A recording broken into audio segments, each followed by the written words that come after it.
Morning, grade 11s. We're going to start with the first new adjustment.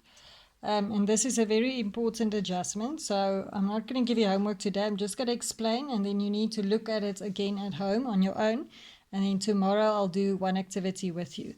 Right, it all relates to bad debts, bad debts recovered, and then the new one, provision for bad debts. Right, so let's quickly look at all three of them individually. Okay, so bad debts, we know we recorded that in the general journal, and we would have debited bad debts and credited debtors control. Right, and then if the debtor comes and then recover his debt, so we've written him off and now he pays me, it's the account bad debts recovered. Right, and that's going to the CRJ, and my bank account will increase and bad debts recovered will then be credited.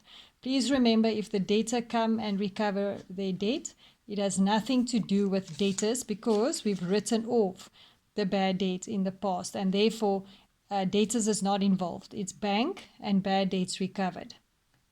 And then we have a new one, which is called the provision for bad debts.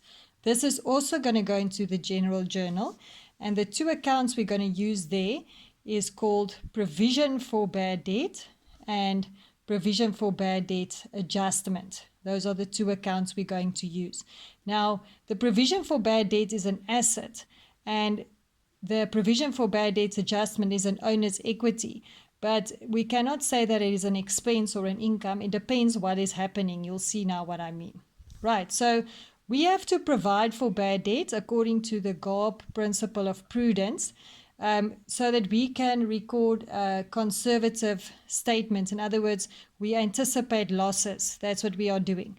So it is basically based on a percentage of debtors control, and that is based on statistics from the past. So we can more or less see that in the past year, 10% of our debtors didn't pay, and we have to adjust it accordingly. So we are always going to work it out as a percentage of debtors, which would then be a provision for bad debts. In other words, we anticipate that they are not going to pay me. Okay, now let's look at an example. So in your pre-adjustment trial balance, you are going to have an account called provision for bad debts and a value. Right. Then in your adjustment list, there's going to be an adjustment that says, we must adjust the provision for bad debts to 900, okay, that 900 is scenario A, or 600, which is scenario B. Okay, so they're not always going to give you two. I just wrote it like that because I'm going to show you what happens if it has to be provided upwards, in other words, more, and what happens if it has to be adjusted downwards, in other words, less. Right, so let's look at the first scenario, in other words, where the provision for bad debts have to be adjusted more. If I say more, I mean it was 800, now it has to be 900. Right, so this is how you have to think. So the provision for bad debts goes from 800 to 900, which is up. In other words, more people is not going to pay me. That is bad for the owner.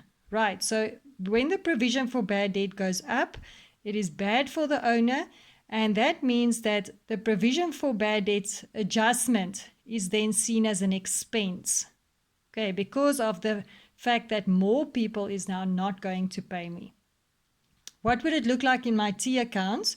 If the provision for bad debts adjustment is an expense, it means that this account has to be debited with the adjustment. In other words, the change between the one and the other, which is 100 Rand.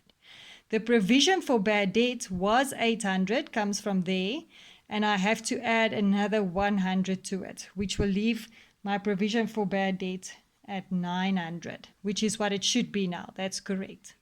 Right, so do you see that if the provision has to be adjusted upwards, it's bad for the owner, and then I have to remember that the adjustment account, in other words, the adjustment is then an expense because it's bad for the owner. Therefore, I debit the adjustment account, which means I have to credit the provision for bad debt. Right, that's scenario 1. Now let's look at scenario 2.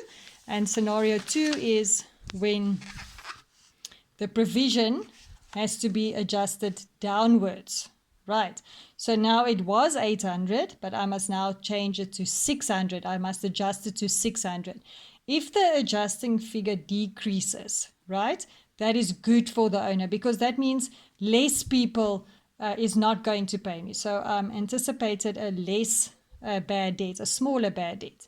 That's good for the owner. And then the provision for bad debts adjustment is then an income, which means I'm going to credit the adjustment account, which means I'm going to debit the provision for bad debts account.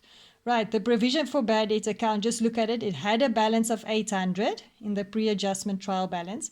I have to adjust it downwards. So now the balance of this account would be 600. And that is what it has to be now. It has to be 600 according to the adjustment. Right, so guys, just again, if the provision for bad debt has to be adjusted upwards is bad for the owner, and then the adjustment is the expense account. So we debit the adjustment, which means the provision, his friend, has to be credited. If the provision for bad debt has to be adjusted downwards, that is good for the owner, and then the adjustment is seen as a income. Right, and then the income is credited and the provision is debited. And then we can balance the account to get the new balance that they want us to have. Right, so you must always look at the adjustment account and decide, has it gone up or has it gone down? And then decide, do I treat it as an expense or do I treat it as an income? Right, grade 12s or grade 11s, this is very important. And you have to please go over this in the old textbook, it's page 183. I'm not sure in the new textbook, but you'll see there's a heading that's called this. I want you to look over it again and watch the video more than once if you have to. Tomorrow I'm going to do an activity with you, and then you're going to try to do it on your own. Thank you. Have a very nice day.